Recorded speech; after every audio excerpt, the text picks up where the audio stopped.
RSS ನಿರ್ಬಂಧದ ಬಗ್ಗೆ ಪ್ರಿಯಾಂಕ್ ಅವರು ಮಾತಾಡಿದ್ದಾರೆ, ರಿಜಿಸ್ಟ್ರೇಷನ್ ಬಗ್ಗೆ ಪ್ರಶ್ನೆ ಮಾಡಿದ್ದಾರೆ ಸರ್. ಹೌದು, ಯಾವುದೇ ಈಗ ಸಣ್ಣ ಕಿರಾಣಿ ಅಂಗಡಿ ಮಾಡಿದ್ರೆ ನೀವು ರಿಜಿಸ್ಟ್ರೇಷನ್ ಮಾಡಂತೀರಾ, ಸೈಕಲ್ ಪಂಚರ್ ಅಂಗಡಿ ಮಾಡಿದ್ರೆ ನೀವು ಅದಕ್ಕೆ ರಿಜಿಸ್ಟರ್ ಮಾಡಂತೀರಾ, ಮತ್ತೆ ಈಗ ಒಂದು ದೊಡ್ಡ ಸಂಸ್ಥೆ ಆಗಿ ರಿಜಿಸ್ಟರ್ ಮಾಡಬೇಕಲ್ಲ, ಕಾನೂನಲ್ಲ ಅದು. ಯಾಕೆ ನೀವು ಬೇರೆ ಥರ ನೋಡ್ತೀರಾ? ಒಂದು ಕಿರಾಣಿ ಅಂಗಡಿಗೆ ರಿಜಿಸ್ಟ್ರೇಷನ್ ಮಾಡ್ಕೋಬೇಕು, ಮತ್ತಿಷ್ಟೆಲ್ಲ ಇದ್ದಾಗ ಮಾಡಲೇಬೇಕಲ್ಲ, ಸಂವಿಧಾನ ಕಾನೂನು. ಹಾಗಿದ್ರೆ ನಾವ್ಯಾಕೆ ಮಾಡಬೇಕು? ನಮ್ದು ಒಂದು ಸಂಸ್ಥೆ ಅದಪ್ಪ, BED ಸಂಸ್ಥೆ, ನಾವು ರಿಜಿಸ್ಟ್ರೇಷನ್ ಮಾಡ್ಲಾದ ನಡೀತದ?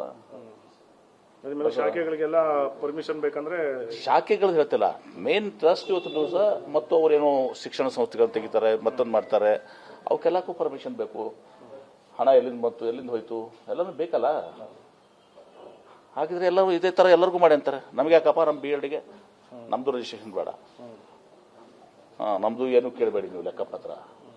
ರಾಜ್ಯದಲ್ಲಿ ನಿರ್ಬಂಧ ಹಾಕೋ ಏನಾದರೂ ಅದು ಗೊತ್ತಿಲ್ಲ, ಅದು ನಾನು ಅದನ್ನ ನಿರ್ಬಂಧ ಹಾಕೋ ಪ್ರಶ್ನೆ ಮಾತಾಡ್ತಾ ಇಲ್ಲ. ರಿಜಿಸ್ಟ್ರೇಷನ್ ಮಾಡ್ಕೋಬೇಕಾಗಿದ್ದು ಧರ್ಮ ಅದು.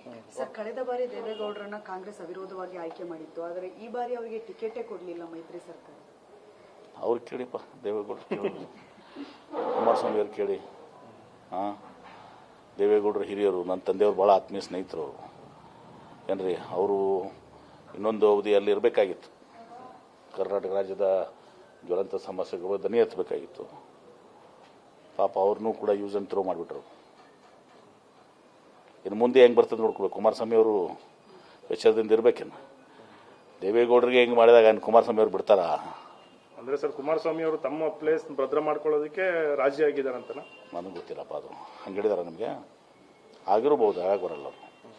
ಅದು ಕುಮಾರಸ್ವಾಮಿ ಅವರು ಅವ್ರ ತಂದೆ ಕೈ ಕೊಟ್ಬಿಟ್ರು. ನಾಗೈತೀಗ ಕುಮಾರಸ್ವಾಮಿ ಅವರು ದೇವೇಗೌಡರು ಕೈ ಕೊಟ್ರ ರಾಜಿ ಆಗ್ಬೇಕು. ಮತ್ತೆ ನೀವು ಹೇಳಿದ ಪ್ರಕಾರ ಅದೇ ಹಿಂಗಲ್ಲ, ನಾನಂತಿಲ್ಲ, ನೀವೇಂದ್ರಿ ರಾಜಿ ಆಗಕ್ಕೆ ಹಿಂಗೆ ಮಾಡ್ಕೊಡಿದಾರ ಅಂತೇಳಿ. ಕಾಂಗ್ರೆಸ್ ನಾಯಕರು ಕೂಡ ಆತರ ಹೇಳ್ತಿದ್ದಾರೆ. ಅಲ್ಲಲ್ಲ, ಈಗ ನೀವು ನನಗೆ ಹೇಳಿದ್ರಿ ಕುಮಾರಸ್ವಾಮಿ ಅವರು ರಾಜಿ ಆಗಿದ್ದಾರೆ ಅಂದ್ರೆ ಯಾರ ವಿರುದ್ಧ ರಾಜಿ ಆಗಿದ್ದಾರೆ? ದೇವೇಗೌಡರನ್ನ ಬಲಿಪಶು ಮಾಡಿ ರಾಜಕೀಯ ಆಗಿದಾರ?